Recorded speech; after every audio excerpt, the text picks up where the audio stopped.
Back in the 2000s and early 2010s, it was a common theme among big AAA game franchises to just be oversaturated beyond belief. Whether it be rhythm games to zombie games, pumping out as many titles as humanly possible was the name of the game. And while the games industry has moved on to different money grab tactics, the effects of the quote-unquote oversaturation era are still felt to this day, and one franchise that is still recovering from its effects is the Need for Speed franchise. From 1997 to 2013, EA put out a new Need for Speed game every single year, sometimes even putting out 2 in 1 year. And the fact that developers and publishers still haven't learned that yearly releases only create shit games is less surprising and more just disappointing. Because for some reason, we all keep collectively deciding to line Activision's pockets with billions of dollars every time November rolls around. Anyways, what were we talking about? Oh yeah, Need for Speed. Let me take you back in time a little bit to the late 2000s. Need for Speed is riding high off the success of Most Wanted and Carbon, and Black Box is gearing up to put out another entry in their successful franchise. But in comes John Riccitiello.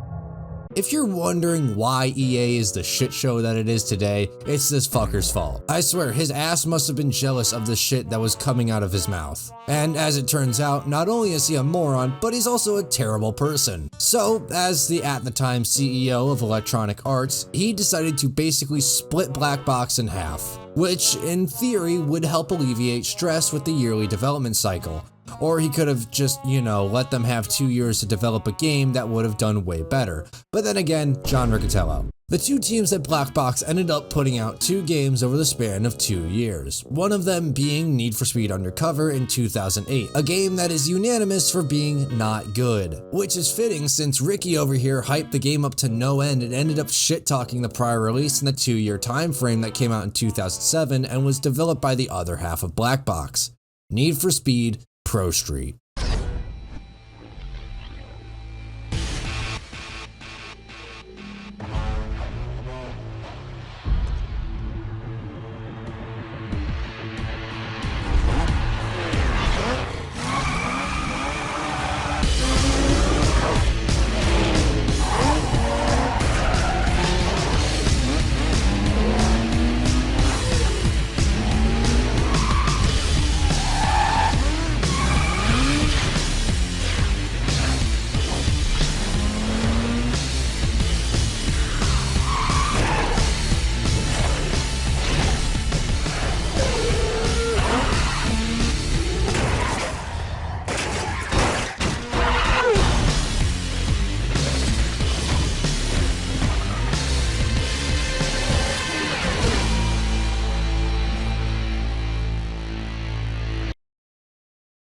While Metacritic has Prostreet hovering around a 70 from critics and a 7 user score, its average ratings fall short of the previous games in the series. Most reviews on launch criticize the game for its change in direction from illegal street racing to street legal track day type events. But nowadays a lot of Need for Speed fans look back on Prostreet as a diamond in the rough. So is it actually any good? My name's Heiko, and that might just be the longest intro I've ever done for a video. But anyways, today we're going to be taking a look back at Need for Speed Prostreet, possibly the most underrated game in the Need for Speed franchise.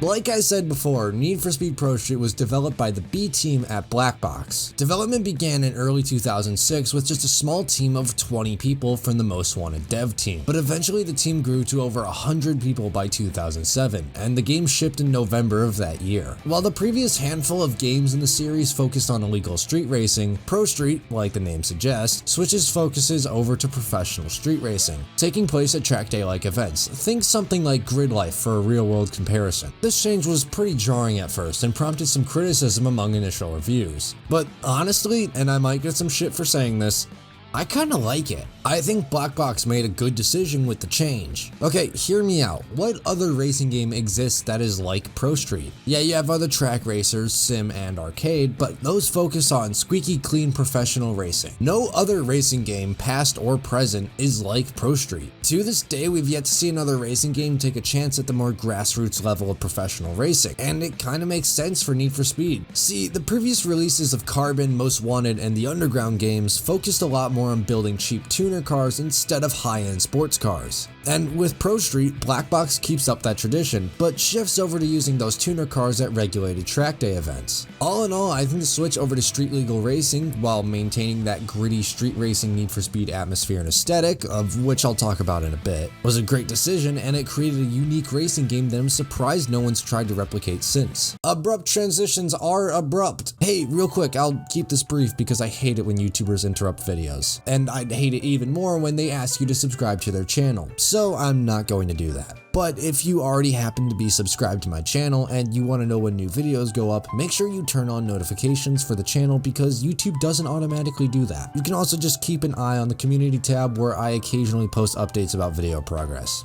Alright, back to the video. Aside from being known for in-depth car customization, the Need for Speed games are notorious for their stories.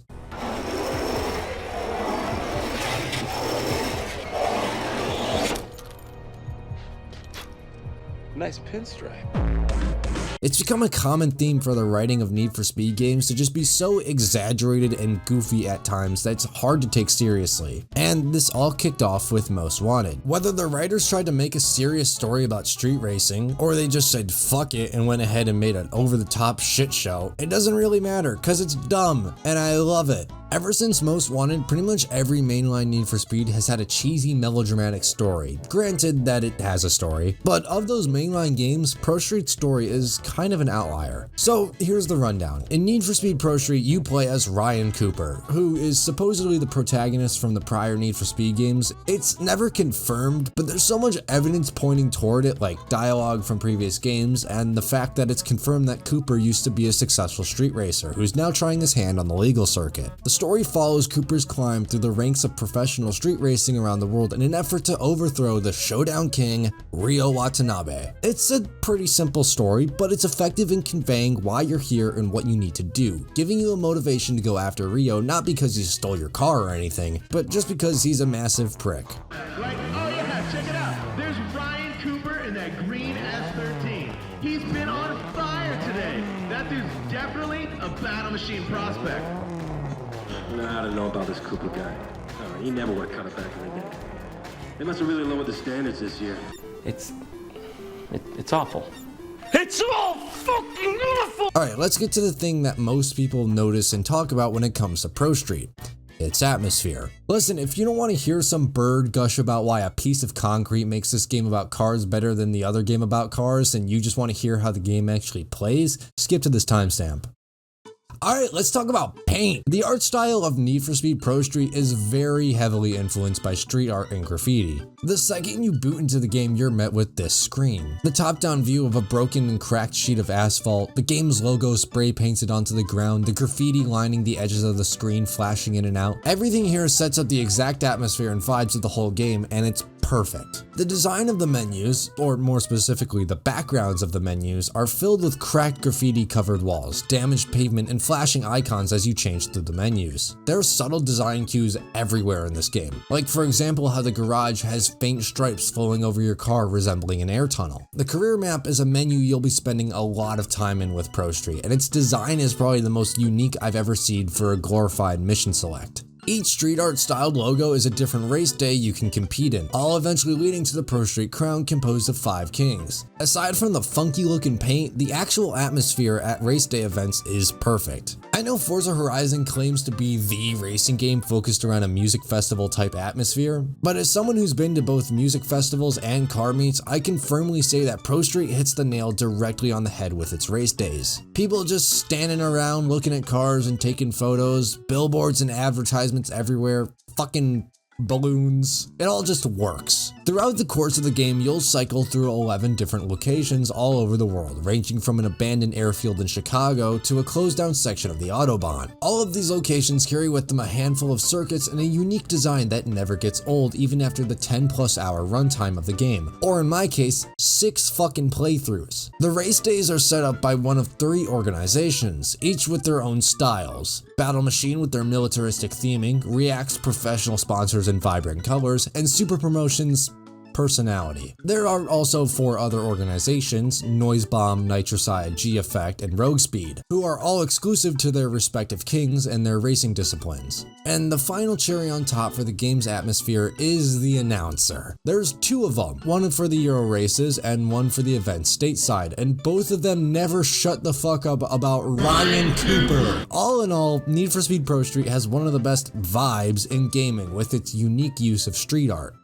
Okay, now that I'm done talking about atmosphere and other shit like that, let's talk about the actual gameplay of Prostreet. Aside from the switch from open world street racing to closed course racing, Prostreet carried with it a few big changes from prior titles, the biggest one being the physics. The cars in Prostreet feel more weighty and stiff in an effort to simulate realism, and upon release this change was about as well received as a brick to the skull. But going back to it now, the game's handling model is still, well, bad wouldn't be the right word. No matter how many times I play this game, I'm always taken aback by its handling model. It takes a while to get used to, but once you get it down, it just makes sense. Until it doesn't. Yeah, there are some weird quirks like how wheelies and drag races aren't dependent by how much power your car has, but instead if it has level 3 suspension, which the game never tells you is a requirement and instead is hellbent on telling you your car, which is perfectly capable of doing a wheelie, doesn't have enough power to compete in a wheelie competition. But trust me, the handling model isn't as bad as people used to say it is back in 07. Quick side note here, maybe I'm just bad at a game I've played 6 goddamn times, but I feel like slower and medium speed cars just feel 200 times better than the endgame cars that go mock Jesus. But